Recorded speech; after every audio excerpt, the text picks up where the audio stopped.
সেদিন ছিল 5th June, বড়মশাইয়ের জন্মদিন।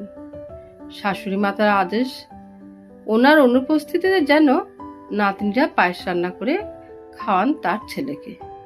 তো ছোট মেয়ে পায়েস রান্না করে স্কুলে গেল, আর বড় মেয়ে সেই পায়েস বাবাকে খাওয়ালো।